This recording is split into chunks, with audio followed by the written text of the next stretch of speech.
Sementara itu mantan Ketua Mahkamah Konstitusi Mahfud MD menyebut penyebar berita bohong atau hoax adalah bagian dari iblis. Mahfud MD juga menilai hoax telah menjadi jenis kejahatan yang mengerikan yang harus dilawan. Hoax itu sekarang bentuk kejahatan baru yang mengerikan. Hoax itu banyak yang berisi fitnah.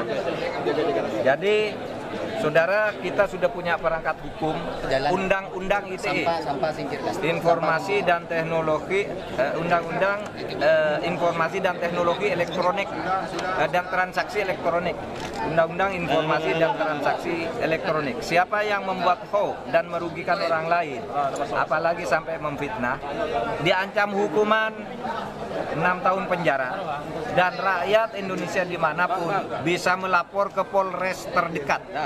Tidak harus ke Jakarta, karena kejahatan hoax dari dunia maya itu, dari digital itu, wilayahnya adalah udara, bukan tempat, bukan bumi. Nah, kalau sudah udara, Anda boleh melapor dimanapun. Yang membuat hoax kepada seseorang misalnya di Surabaya, tapi Anda ada di Makassar, ada di Pontianak, bisa melapor ke Polres di Pontianak. Oke, selamat malam, Karni Ilyas. Beliau ini peneliti Perhimpunan Pendidikan Demokrasi. Ya, saya mau berselisih dengan pandangan sebelumnya, terutama yang secara samar-samar pro pada pengendalian narasi melalui kekuatan negara. Sorry, suara saya agak batuk. Jadi sebetulnya kalau kita agak tenang sedikit, kita mencium ada semacam kepanikan di dalam rezim ini. Orang panik biasanya ingin cari pegangan apa aja, kayak orang hanyut, dia mau raih apa aja tuh. Kayak itu kaleng bekas, hanyut, batang pohon. Jadi kepanikan menunjukkan ada krisis sebetulnya tuh. Itu dulu poinnya. Nah, kita nggak tahu soalnya apa, hoax itu apa sebetulnya. Saya kasih contoh cepat-cepat ya. Tadi saya baca sore tadi, Pak Jokowi bilang, jangan membaca Jokowi undercover. Karena buku itu tidak ilmiah. Saya anggap itu hoax. Karena yang ngomong itu adalah presiden. Memberi penilaian pada buku tidak ilmiah. Tentu kita bisa bikin semacam simulasi. Dari mana Pak Jokowi tahu? Oh pasti. Kalau ada wartawan tanya, dia akan bilang, kata Pak Tito, Kapolri. So, Pak Tito rektor UI atau rektor IPB itu. Jadi Anda lihat bahwa bahkan presiden menyebar hoax itu. Dari sudut pandang definisi itu. Kewenangan sampai sekarang orang yang pegang PDF dari buku itu di Uber. Loh, itu buku itu nggak pernah dilarang. Kalau dilarang, dasarnya apa? Berbahaya secara ideologis. Yang ada di publik adalah buku itu tidak ilmiah. Yang mesti menentukan ilmiah tidaknya itu adalah saya akademisi. Kampus maksudnya. Tapi buku itu nggak pernah dibicarakan di kampus. Justru dilarang dibicarakan di kampus. Jadi Anda lihat paradoksnya itu. Sesuatu disebut tidak ilmiah, tapi dilarang diputuskan status ilmiahnya di kampus. Jadi rejim itu, kalau dia terus-menerus mengendalikan kebenaran, artinya ada kebohongan yang hendak disembunyikan. Itu dalilnya. Nah, hoax ini Pak Karni betul tadi, hoax ini dari zaman dulu jalan. Saya kasih contoh cepat-cepat. Dulu di Prancis ada seorang pemimpin, menteri, dia itu setiap hari bilang, Prancis nggak ada masalah, kita punya banyak uang. Tapi besoknya dia keliling, majakin rakyat, bahkan pintu rumah yang kelihatan agak mewah dipajakin itu, pajak pintu rumah itu, you bayangin. Jadi dia berbohong terus setiap hari.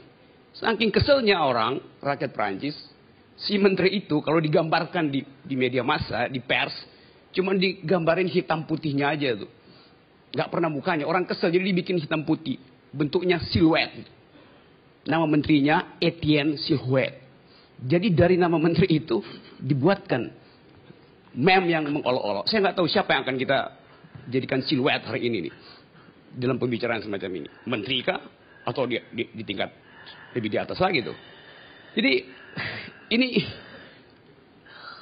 ini rejim akhirnya berbalik menjadi rejim pengatur kebenaran. Kan itu dalilnya tuh. Karena itu di dalam artikel yang saya tulis yang kemudian jadi kontroversi, saya bilang bahwa pembuat hoax terbaik adalah penguasa. Karena mereka memiliki seluruh peralatan untuk berbohong. Intelijen dia punya. Data statistik dia punya. Media dia punya. Orang marah, tapi ya itu faktanya. Bahwa hanya pemerintah yang mampu berbohong secara sempurna. Saya nggak ingin dia berbohong, tapi potensially dia bisa lakukan itu. Saya kasih contoh cepat-cepat bagaimana statistik berbohong. Kemarin di dalam debat Pilgub DKI, Pak Ahok bilang begini, saya baca tadi di media. Jakarta, Human Development Index-nya tertinggi se-Indonesia. 2 tahun berturut-turut. Oleh karena itu, dia dapat award 4 kali. Sebagai fakta benar. Tetapi sebagai pesan politik, itu adalah hoax. Karena nggak ada gunanya menyebut itu. Karena dari 10 tahun lalu, 12 tahun lalu, Jakarta selalu di atas memang. Karena ibu kota dengan APBN 70 triliun. Jadi apa yang berita di situ? Jadi hoax artinya informasinya nol atau lebih kecil dari nol. Itu yang namanya hoax itu. Jadi kebohongan itu ada standarnya. Akibatnya apa sekarang? Seluruh diskursus politik itu diambil alih oleh negara. Diskursus publik diambil alih oleh negara. Nanti ada aturan bahwa yang boleh diucapkan adalah ABCD. Bicara soal SARA nggak boleh. Bicara soal LGBT nggak boleh. Nonton Jakarta Unfair nggak boleh. Baca Jokowi undercover nggak boleh. Jadi apa yang kita sebut sebagai public discourse hilang. Itu pertanda bahwa negara ini menuju totaliter itu. Cuman dalam negara totaliter pikiran, ucapan, karya itu dilarang. Tentu Anda bisa bilang bahwa oh ya ini demi kemaslahatan bangsa. Demi etika, demi moral. Pemerintah berbaik hati untuk merawat opini publik. Dulu, di zaman Yunani, dalam mitologi Yunani, ada seorang raja yang dianggap sebagai raja yang bijaksana. Karena setiap malam, dia undang satu warganya tidur di ranjang emasnya. Malam-malam, si raja ngintip. Kalau rakyatnya, tubuhnya lebih panjang dari ranjang emas si raja, digergaji kakinya. Kalau lebih pendek, ditarik. Supaya fit and proper, pas panjangnya dengan panjang raja itu. Jadi dia layani publik itu, tetapi dengan ukurannya sendiri. Dan kebenaran semacam itu, yang disebut sebagai gejala awal otoritarianisme. Kita nggak ingin hidup dalam keadaan semacam itu. Nah sekarang ada semacam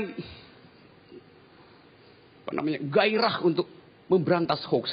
Tapi pada yang sama kita mengumpankan seluruh kemewahan kita dengan demokrasi pada pengendalian negara. Itu yang saya tentang tuh. Terima kasih.